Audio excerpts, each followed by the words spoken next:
Welcome to Menopause, Marriage and Motherhood, a podcast about that time of life that tends to take us all by surprise.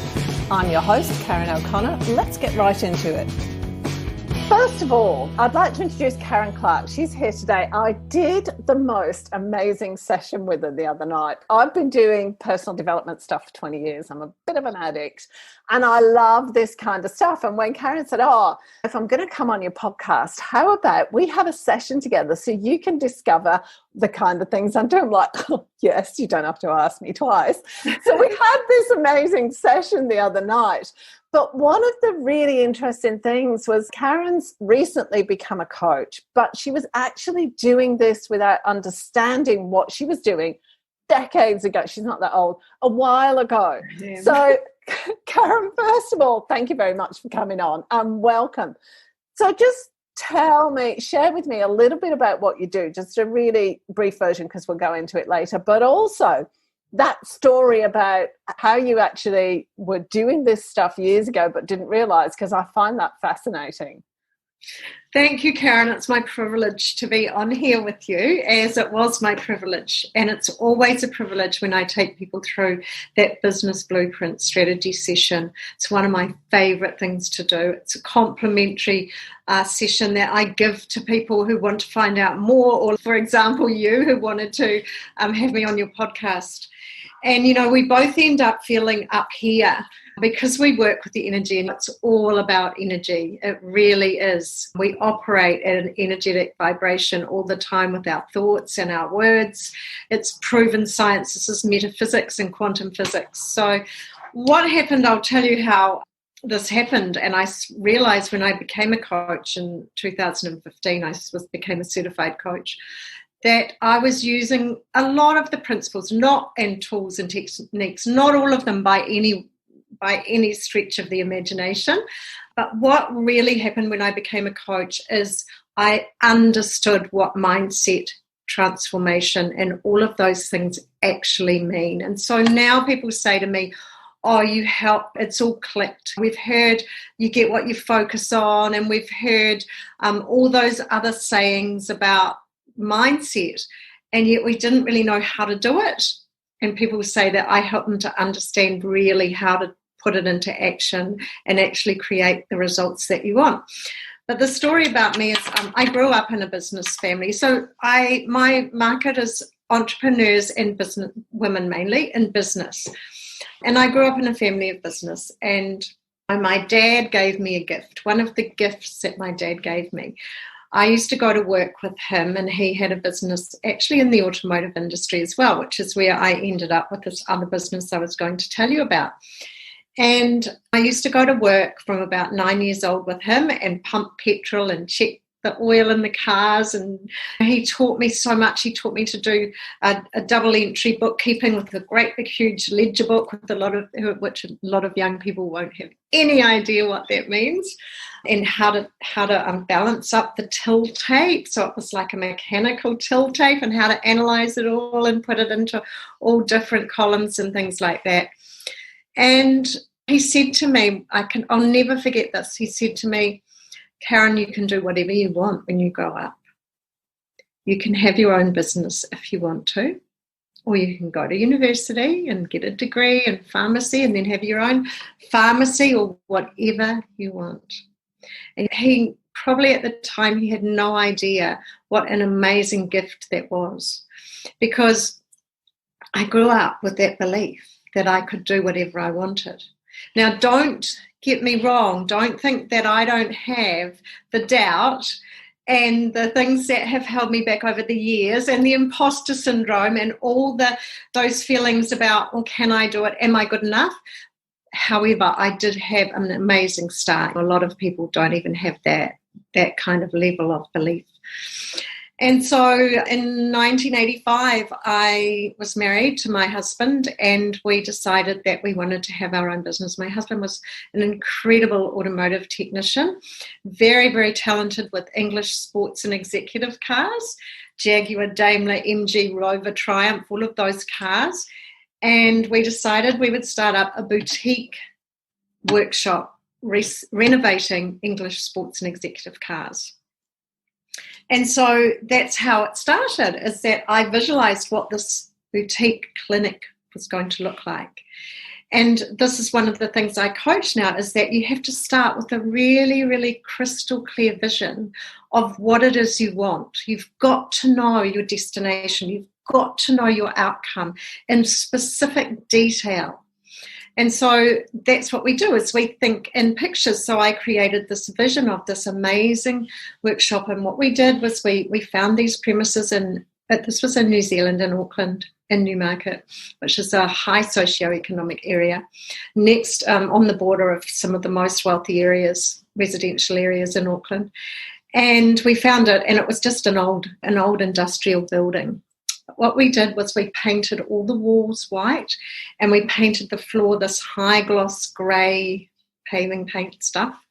And then I went out there and I got beautiful framed prints of the famous framed prints of Marilyn Monroe, because similar era to when all those cars were produced, the E-Type Jaguar, the Mark 1 and 2 Daimler and Jaguars, and all of those classic cars.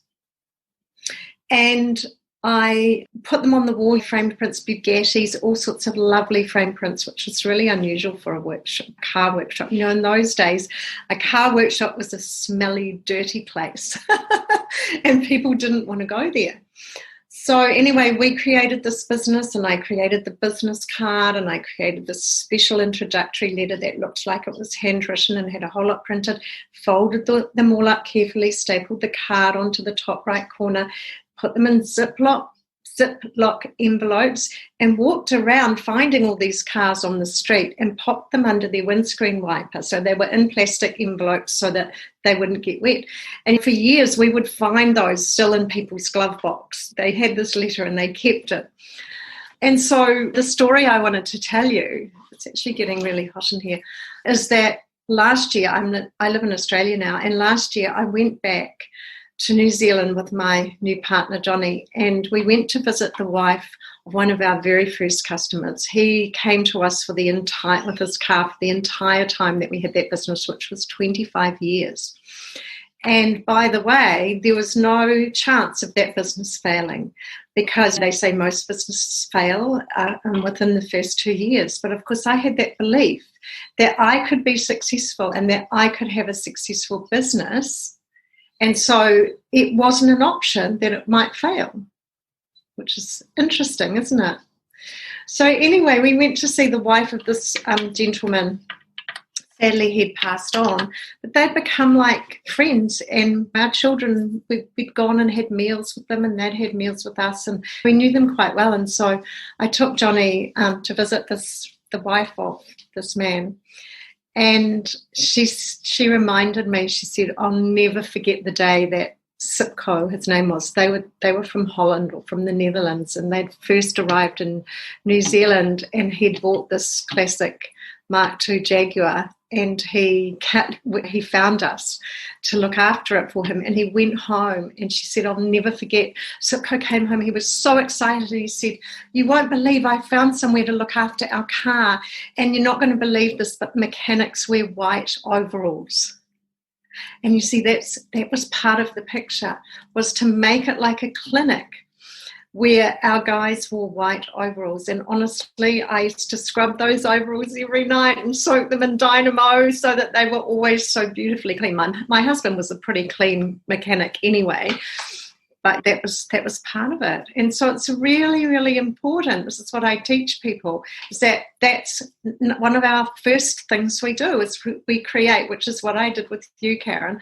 We create that vision of what it is we love in our lives, in detail and specificity, a crystal clear vision, so that we can then focus on that and know where we're going, because it's all about, we have our thoughts, create our emotions and feelings, which then cause the action that we take, which then cause our results. That's one of the formulas for how to create the results that you want. So what made you move from, what were you doing before you did life coaching, and why did you make that move to life coaching? I was in business. I'd started several different businesses. So I've been a business owner and a founder of several different businesses in varied industries over the last 30 plus years. Because I grew up with that desire to have my own business, that's my passion. And so I've been a property developer. I had a business in the beauty industry. I was a special occasion and wedding makeup artist. I did the nails, the sculptured nails and all of that with one of my first businesses, and manicures and pedicures and all of that. I had a Forex trading business where we connected investors to a Forex trader. And so I've done many, many things. Also, we had premises where we were the lessor of big premises and sublet them out. So I've been a commercial landlord and all sorts of things like that. And throughout the years, especially even this business we had in the automotive industry for 25 years, things changed as they do over that period of time. And it was, in many ways, it was a stressful monkey around our neck, you know. And when I got out of that business in 2010, my husband and I sadly separated and continued to run that business for 12 more years together when we were both separated. And it was time for us to both move on. And so we actually got out of that business. And I really assessed everything. I looked at everything. And of course, all through the last probably 15 or more years, I'd been doing personal development. I'd been doing more about business and investment though.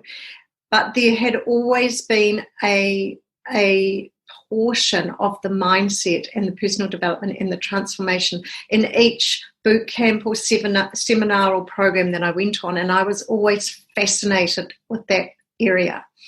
And it got to the point where I went, my God, this is amazing. I really want to bring this kind of education to people, to preferably young people in their early part of their career. And for 10 years, I had that dream. I said, I'm going to create a facility where I'm going to teach people this stuff somehow, but I didn't know how it was going to work. And then in 2014, I got introduced to Mary Morrissey and the Life Mastery Institute, where I achieved my certification. And as soon as I met them and saw what Mary Morrissey does, she has studied this work for over 40 years now. She is best friends with people like, he's passed away, but Wayne Dyer, Bob Proctor. Two of the programs I teach are with Bob Proctor. She's sat with the Dalai Lama. She's done so much. And she teaches us about things like the great masters right back in the 1800s, why this stuff works and what it all means, and how they used it. And we're no different from any of those people. We're all humans. We're no different from the people who have changed history, who have done things that were impossible at the time. And it's all about our thinking. We get brought up in society with a belief that it's about outside circumstances and conditions, and we can't do something because of this or because of that, and we have all these causes, and it's just not how it works, because we allow those causes to stop us. But when we understand that it all comes from in here, then it's a whole different ballgame. So I decided that I never wanted to have another traditional business that operated that way. I made that decision when I got out of it. I said, that's it. There's a different way of doing things. There's a smart way of doing business now. There's a leveraged way of doing business. And so I was searching for that at that pivotal point where we got out of that business, and I was changing my journey, really. Yeah. So how is it different now to what it was then? How is your experience of business different? And what is it that you do that is different? I mean, obviously it's two entirely different industries, but there's obviously something you were looking for in changing the business. What was it? I think really to make a difference, to make a difference in people's lives. To serve, although that was the other thing my dad taught me, how to be of service. So even in that business, I learned how to be of service, However, I wanted to do more. I wanted to be of greater service to a greater number of people. And it's so, so different, because now, really, in those days, at the end of that business, honestly, every time I walked in, my heart sank, because it was just, we were over it. We were both over it. We'd lost our passion. And I really wasn't doing anything that I was passionate about then, that all the passion had gone. And so I was looking for something that, as well, my purpose. Over that time, I also did some work on what is my purpose? Why am I here? Why am I here on this earth? Which is so important for people to know. Why are you here on this earth at this time with the people around you you have? Every one of us has something to do. We have a job to do. And many of us, once again, we think that we live on this earth to be physically on this earth and to get up in the morning and go to work and earn the money and come home and even look after our families. A lot of women think their purpose, and men think their purpose is their job, their role as a wife or a mother. The men think it's their job as a CEO or a director, and that's not who we are, and it's not our purpose.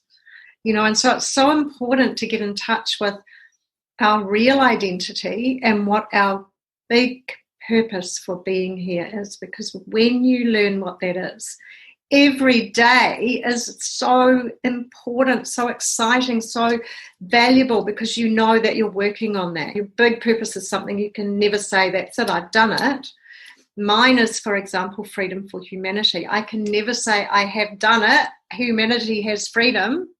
However, what I do is I help people to have freedom in the fullest sense of the word through my coaching. I help them to have freedom from doubt, from fear, from challenges, from the things that hold them back, plus financial freedom, because I help them to make their businesses more successful. I mean, if they've got a job, I can help them improve their income, even from their jobs. People don't realise it's all about how we think.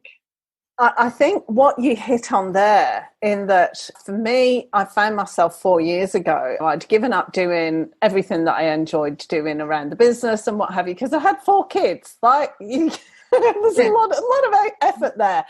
And so I put myself in this role that I'm very good at it, but I don't particularly, it doesn't, what can I say? It's challenging and everything else, but a lot of parenting is just repetitive, running the kids around, tidying up, doing whatever. It's not necessarily fulfilling or challenging. It is in the long term. It's not in the immediate now. And I found myself, because I'd forced myself into that role for so long, when that role was coming to an end, I was just like, I seriously have no idea what I want, what my purpose is, what I'm supposed to do with my life, even what I enjoy doing. And I certainly haven't got the freedom to allow myself to do that, because I'd forced myself for so long to do this other job. And don't get me wrong, I'm glad that I did. And I don't regret it one iota. And it was necessary, and I got heaps out of it and all the rest of it. But it wasn't my sole purpose in life. And that was what I realized for so long. It's, what is your purpose? I'm a mother. My purpose is to raise 4 children who are going to make a difference in the world. Yeah. And that comes to an end, and you're like, okay, now what? I don't know. you know? And this is where so many women, where your podcast is directed at, this is where so many women find themselves. And now even men, if they've lost their job, been made redundant, or their business has gone under, then we're seeing both men and women in this situation where they think they've lost who they are. Yeah, and even for guys, and this is something I thought about years ago, women go through the same thing when the kids are leaving home, but for guys, they might have been just doing this job to feed the family and support the family, and then all of a sudden they don't have to do it. But they're in exactly the same position, having been doing something in order to, and then when there's a freedom, it's like, well, I don't know what I want to do. What do I want to do? What can I do? Yeah, so it's really important for us to actually get in touch with our real identity, because we're actually spiritual beings in a human bodysuit. We're not our bodysuit either. We're spiritual beings. And when we start to get in touch with, okay, well, what does that mean? What are my values? What are my beliefs? Are they my beliefs, or are they someone else's beliefs that I've adopted or that have been forced upon me? And are they holding me back, or do they serve me to move forward? And all of those things that we take for granted. And that's what I get people to challenge as well. And I get people to understand that a belief is not truth. A belief is something that's you've actually usually been adopted or been forced to believe by someone else who has that belief. And it's very much often keeps us in a box and keeps us in a limiting situation. And so when we start to question all of that, and when we start to understand, well, actually, I thought I couldn't do this because of that, but can I? Maybe I can. It's like I said to you, all the people who have changed history, they didn't have those beliefs that held them back, or they allowed themselves to overcome them. When we were talking the other night, and I was talking to somebody else about, you were taught that we take stuff on from other people, and particularly in those really entrenched beliefs, and it can be around gender and what's available, around money and what's available. Those are the two really obvious ones. Around marriage and equality and all those other stuff, those are so entrenched in us that because they're completely generational, they've been passed down, and it's unspoken truths that we just take on board as being that's the way the world is. If we can change those, then our opportunity for what's available transforms completely. How do you deal with those kind of beliefs? How do you get those out of the way? Because I've got to say here, one of my big bugbears is when I'm talking to people about money and they go, oh, we can't do that, I haven't got any money. It's like, oh, just get over yourself. Yeah, exactly. Well, the first thing we say to people is that that's an outside circumstance which you think is limiting you, but it doesn't work like that. How it works is that when you make the decision, and we tell a story, when you make, which I won't go into now because we probably don't have time, but when you make the decision to do something and you put the down payment down, right? So you've told the universe, you've told your conscious mind and your unconscious mind that you intend to do this. The how shows up. The money will show up when you say, I want to do it, and I'm committed. But if you say, oh, I can't afford it, or I don't have the money, or the money's not there, then that's what you get, because we get what we ask for. This is what I mean by, I really help people to understand what this means, the universal laws and how it actually works, how we can collaborate with the universe. However, to answer your question about the beliefs, timeline therapy is where we have a person work out where their timeline is. So they imagine the past and the present and something that happened in the past and in the present, and then something in the future, and we work out where their timeline is. So it's going to be something like that. And then we talk to the unconscious mind. So the unconscious mind has a specific language that it understands. So it's actually like a 5-year-old child. And the unconscious mind and the conscious mind are have two different roles, and they do different things. And it's really important when things happen to us and something upsets us, right back from even in previous lives, it could be, we make a decision. First of all, we have an emotion, and it's a negative emotion. And then from that, we create limiting beliefs. And so with timeline therapy, what we do is we ask to speak to the unconscious, and we ask if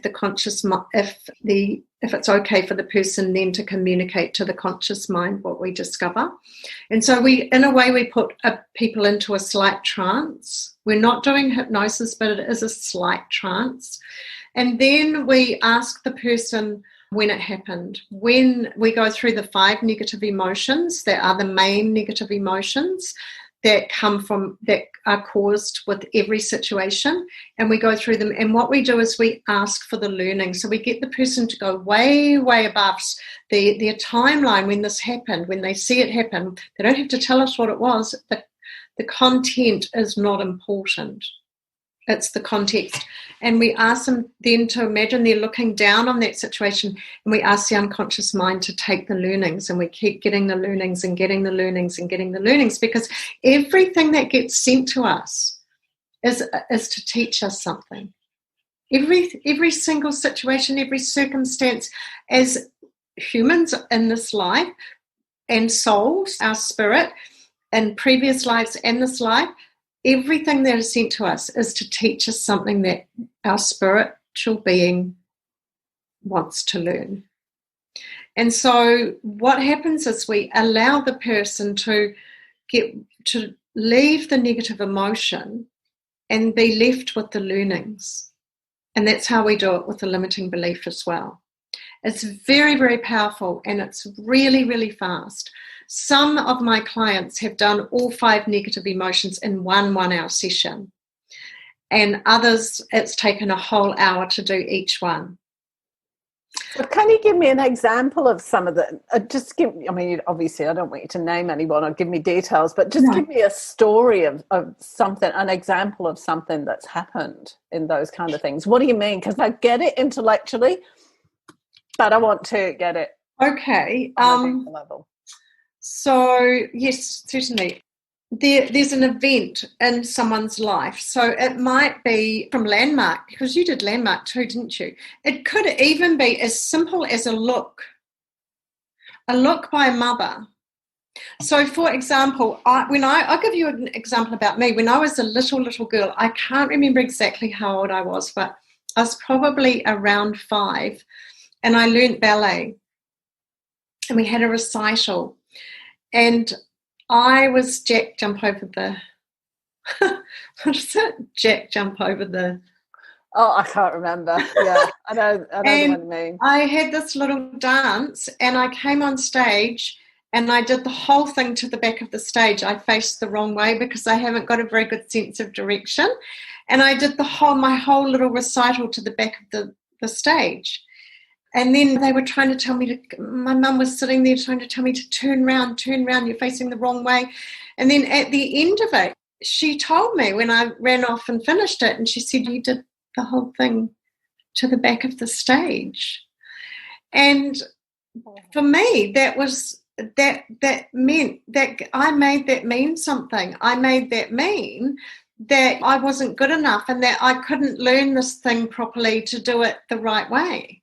And so I had that negative emotion that I carried all the way, and I felt so bad because I'd done it to the back of the stage, that I took that negative emotion all the way through my life until I had a timeline therapy session with, my training, with one of my other colleagues training. And then they asked me to, and they don't know about this, but they just say, when is a time that you decided that you weren't good enough, right? Or that you weren't capable of learning something. And so then my unconscious brings it up, and then they ask me, because the person we're working with, we don't want them to feel the emotion because they're in it, they can't get away from it. So then they bring you above. And sometimes we have to walk people around a room and get them to look up like this because they can't dissociate from the negative emotion. But on many occasions I've done it on Zoom, and the people have been able to, which has been fantastic. And so right above it, and so they don't feel the emotion anymore, they're looking down on it. And then we ask the unconscious mind, what was the learning? And people come up with things like, I am lovable, I am good enough, or I am good, I'm great, I can do anything. Those are the learnings. Even though we got sent there, that's a learning. And so then when we finished with it, people feel quite different. When they think about that situation, that feeling doesn't come up, because what happens is when we create a negative emotion attached to an event, then other things trigger that same emotion. And it might be something that's not even nearly as bad, but it can trigger that same emotion and cause the same feelings and the same kind of reaction. There was one story I was told when we were learning this about a woman who got bitten by a black dog, right? And she was terrified after that. She got such a fright by this black dog. And then one day she was at the movies with this new boyfriend, and he had a black jacket with a black furry collar on it. And they were in the car watching those, outdoor movies. And he moved forward to give her a kiss. And she just freaked out because it triggered that same emotion when the dog bit her. And so she just totally overreacted to this poor guy who had leaned forward to give her a kiss or put his arm around her, you see? And neither of them really knew what was going on. And that's how much it can affect us. And so what we do is we help people to clear that away. And then we do the 5 negative emotions, which are anger and sadness. What are the others? Anger, sadness. Now I've gone blank. Anger, sadness. Guilt, shame. Guilt, yeah. Guilt, shame, and whatever the other one is. And so we clear them, but it's always to do with one particular area that we're working with. So it doesn't mean that we've cleared them all for every part of the person's life. It's for that particular challenge that they've come to us for at that time. So they may have another area. So with some people, it might be their business. They have a money problem. They feel like they've got something that holds them up all the time from being successful and having prosperity. And it'll be around some decisions. There's also decisions that we make around money and money being evil or money being bad or people being greedy who are wealthy, and it's come once again from beliefs that have been instilled in us by something that other people say, and the way they say it and the meaning that comes forward is that, oh, no, you don't want to be wealthy because wealthy people are, That's one of mine for sure. So how do you break that? Because that kind of there's no one event in my life where I remember something like that, but it's kind of ingrained, and that's the generational thing, is it? That's a generational belief, yeah. Or what would you call that? It can be something. So if you, for example, had parents or grandparents who had those beliefs, then you definitely will have grown up with just taking them on. And so how we change it is actually, you might not realize, but when we talk to the unconscious and we drill down, just like I did with you for your blueprint strategy session, we drill down in a way where we talk to the unconscious, you discover it. We say to you things like, when did you make this decision about, what was the event in your life? And you might say, I don't know. And then I say, well, if you were to know, when would it be? And it's amazing how some of that, we follow scripts. I still read it. So don't know it off by heart. I don't have to, because we follow scripts and the wording is very, very important. You know how I said to you, our wording is all energy. Our thoughts are all energy. So this is quantum physics and metaphysics. It's not woo-woo. It is proven science. And they know that every word has an energetic vibration. Every thought has an energetic vibration.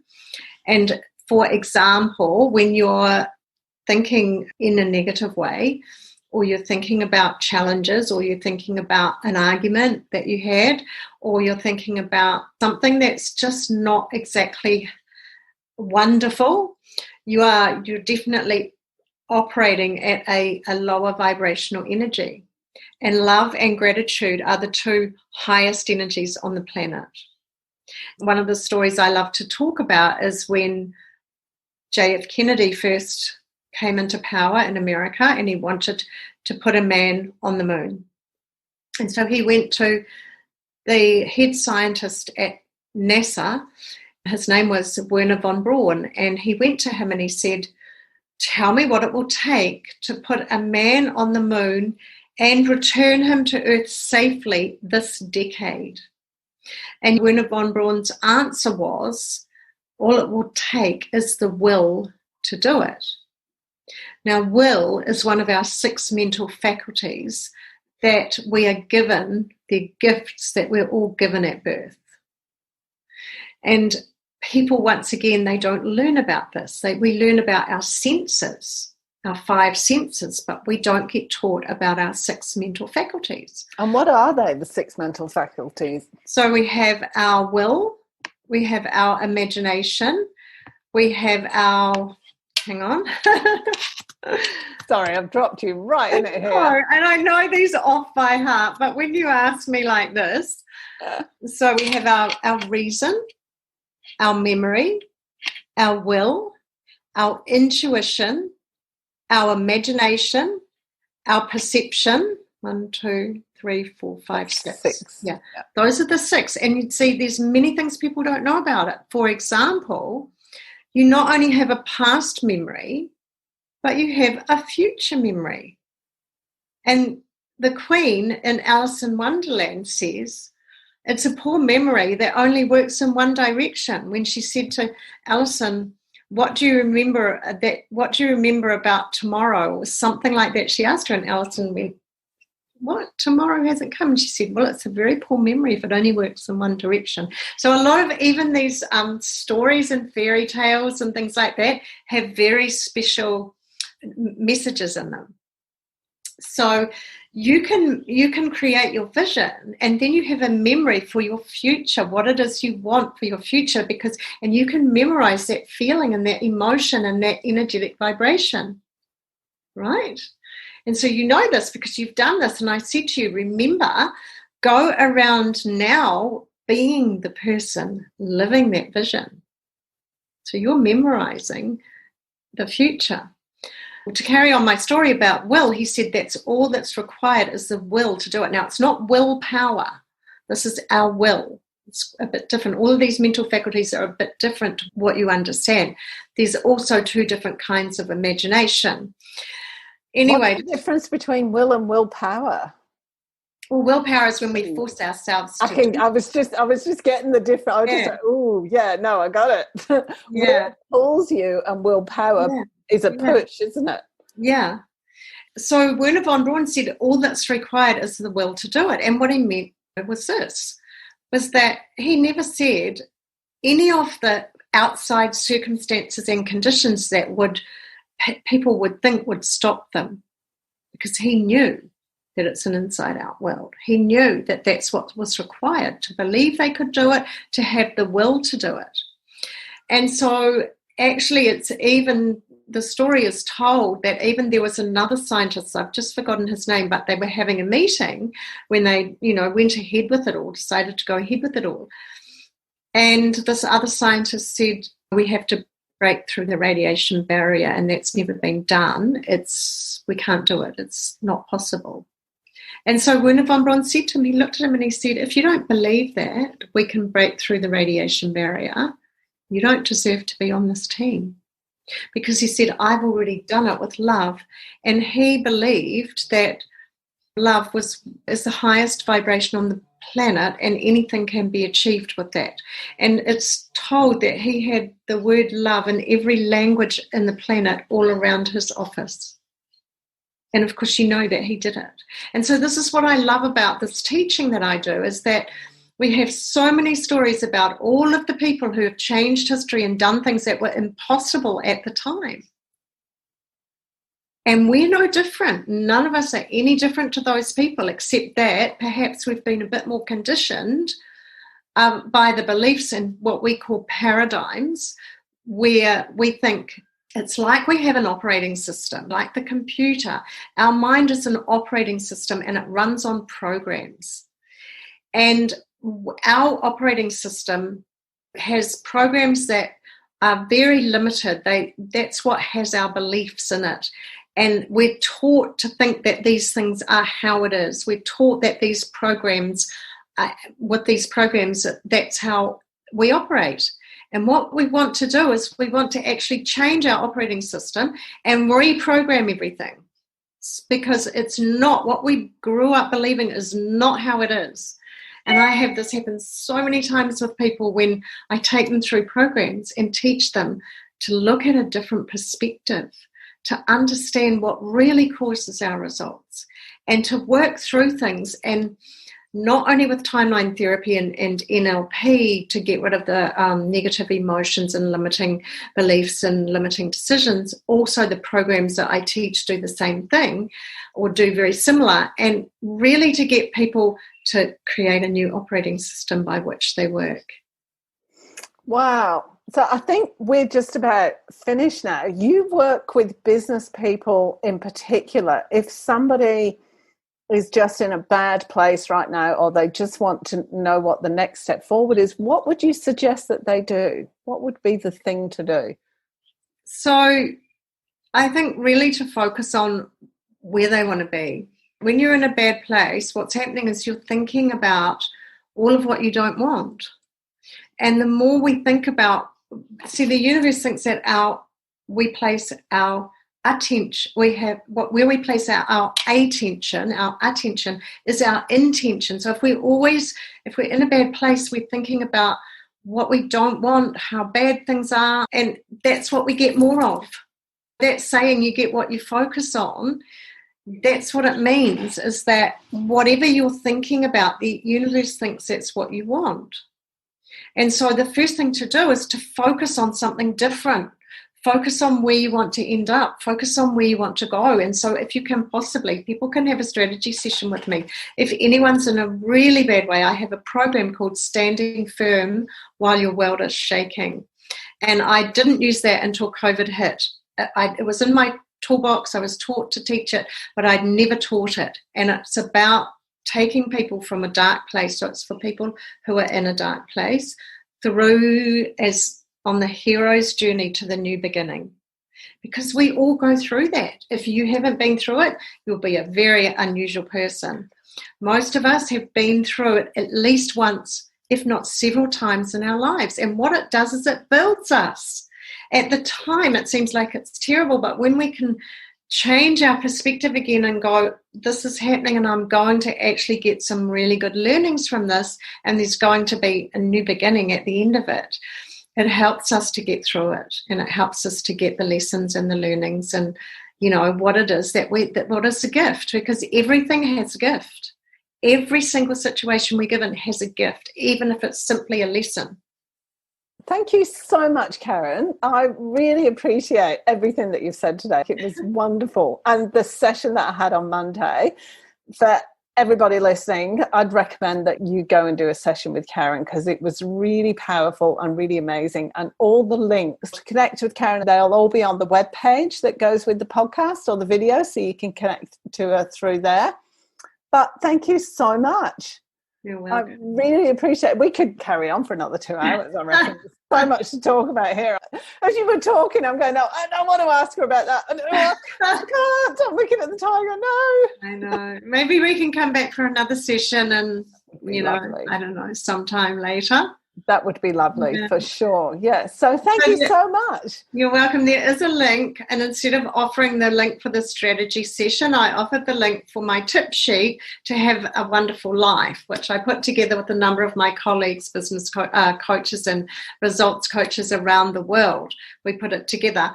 But on that, you can actually get to book a strategy session. So if you go through the link, get the tip sheet, answer some questions, and then go through, you'll get to book a strategy session with me as well.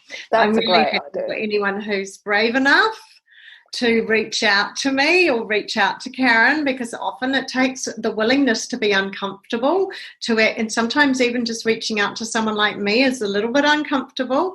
So I really mean it, that if you're brave enough to reach out to me and ask me for a strategy session, that strategy session I gave Karen and she talked about, I would be delighted and privileged to do it. Thank you. Thanks for joining us this week on Menopause, Marriage and Motherhood. Make sure you visit our website, middleagedwomenstuff.com, where you can subscribe to the show in any of the players or via RSS, so you'll never miss a thing. If you liked this show, you might want to check out the webpage, which gives you lots more information about both our host and our guest, along with heaps of other resources. Be sure to tune in every Tuesday and Friday for the next episode. And that's all for this episode. We can't wait to see you next time.